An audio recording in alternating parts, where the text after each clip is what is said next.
Hi, I'm Brian Saflin and I'm a product manager with Windows Live. And I'm here to share Windows Live Movie Maker with you today. Did you know that 62% of all video content consumed worldwide is made up by users just like you and me? That lets me know three things.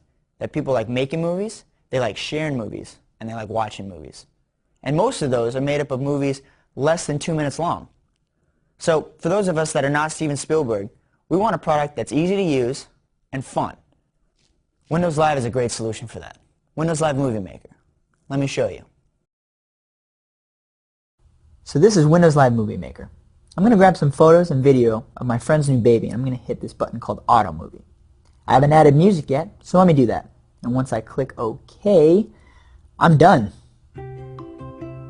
Seriously, I'm done. I made a whole movie complete with transitions, effects, captions, even a soundtrack in less than 30 seconds. The Auto Movie function did all the hard work for me. I can even go in and publish right now and be happy with it. Most people would be. Now that the groundwork is out of the way, I'm going to go back in and make changes to the parts of the story that I really want to stand out.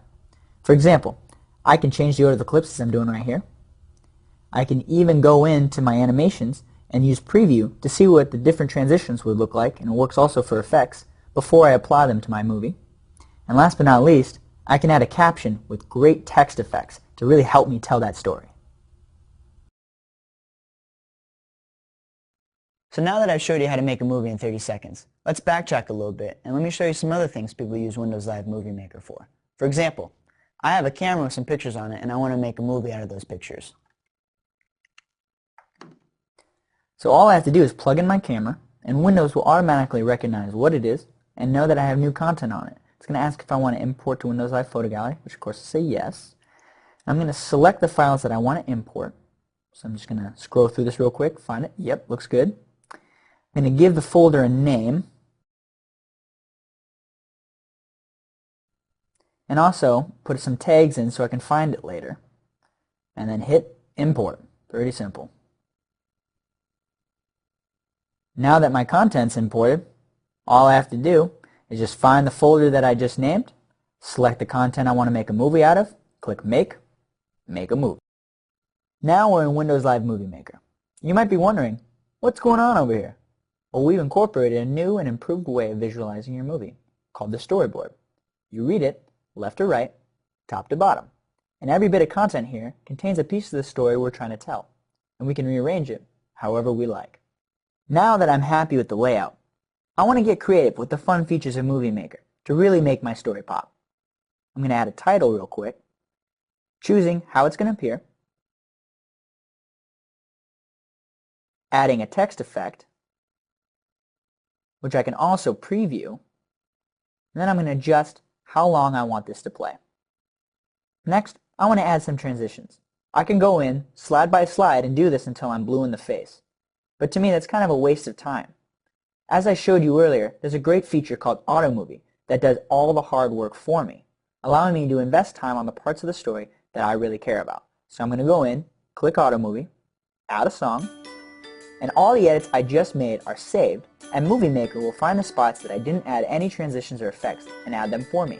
But, for example, if I didn't want any of that on a certain part of my content, I can easily go in after Auto Movie, select a group, or click on a single piece of the content and select no effect, no transitions, and it will automatically apply to the content I've selected. Point being, we can use Auto Movie to reduce the time commitment, allowing us to go in and fine-tune. Let's move on to editing video clips. So let's add some video. If you've ever recorded video, you know the golden rule. For every second of great footage, you'll shoot 10 times more garbage, which is why I need to edit video clips to quickly find that great moment within the footage, instead of trying to waste my time figuring out how to edit the thing in the first place. Movie Maker cuts straight to the point.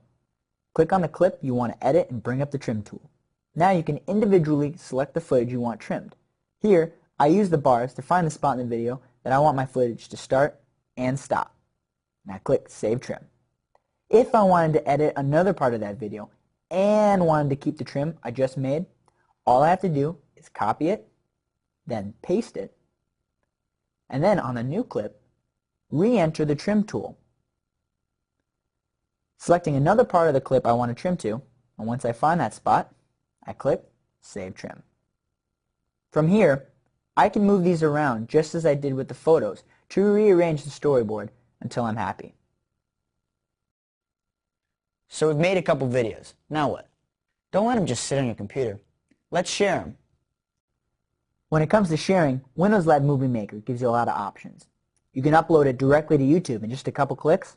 You can also save it in high definition, 1080p for example.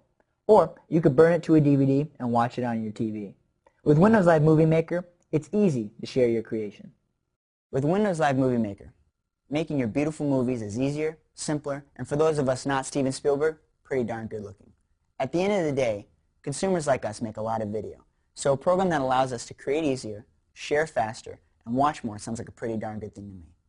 Windows Live Movie Maker is one of the great applications of Windows Live Essentials. So go to download.live.com and get it.